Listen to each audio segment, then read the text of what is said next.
Hi all, it's Grev here again, and we've got another issue of Build the Millennium Falcon. This is issue number 33.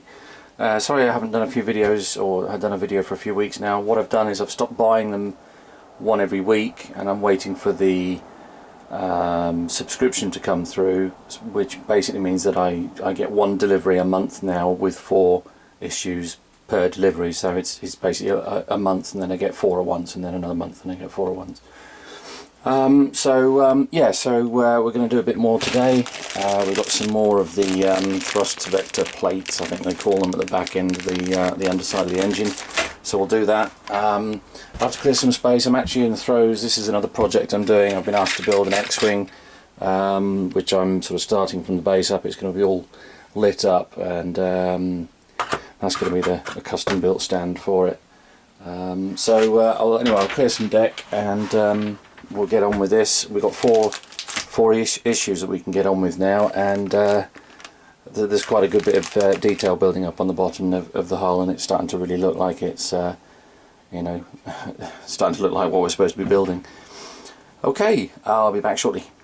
Okay, back again. So this week we're putting in frame parts on the bottom hull, parts numbers 39, 40, 41.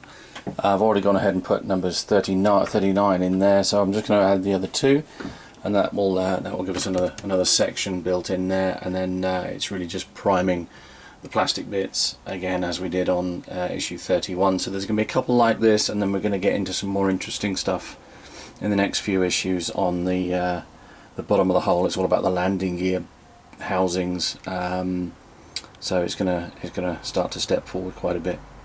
So I'll get that done. It's the same techniques we've been using all along, so I'm not going to bore you by showing you all over again. If you're new to this, if you just watch some of my videos, I do tend to go through the same steps over a few times, just so people get plenty of opportunity to see how it's done. So anyway, I'll put these next 2 pieces on and come back to you. Okay, so that's those 3 pieces of framework on. Much like last week, we've got a bit more here of the engine at the back. It's saying don't put the thrust vector planes on yet because of the paint that's going to go underneath them, so I'm just going to hold those back just as it suggests. But what I am going to do now is, you can see where I did this one the other week, I've actually masked it off and painted it so that it's light blocked, because that's going to be quite a powerful engine. So if I hold that up to the light, hopefully, let's see, it doesn't let any light through, and that's what I'm just going to do with the other one. And in case you missed those videos, this is all I'm doing. I've given it a wash just to make sure there's no mould release on it. Masking off the outside, and just making sure the masking tape comes up the side a little bit, because we don't want to paint the sides too much. I'm just going to give it a quick prime, and then some reflective silver paint, and that's pretty much it for each piece of hull plating, just to light block it.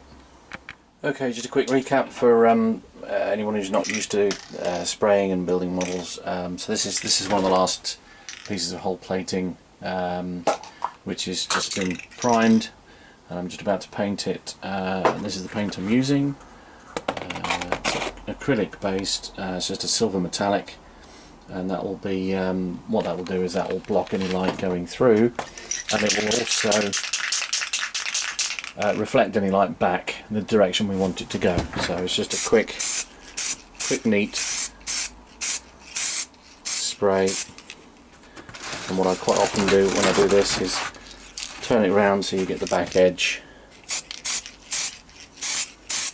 and that's it. It doesn't want much, because you've got a layer or 2 of primer underneath, and you've got a nice layer of silver, and as you can see, it's highly reflective. It bounces the light back into the model and doesn't let it seep through the outside, which is what I've done with this on previous videos. So basically the whole thing acts like a giant reflector, and the upshot of that is, from outside, the light doesn't come through the hull anymore. You can see there's a very bright light behind it. It only comes through where there's holes. It doesn't seep through, doesn't leak through where we don't want it to come. So there we go. These bits are just going to go into the box with the other pieces that we can't really fit yet. They're going to go on at a later date. So that's pretty much it for issue 33.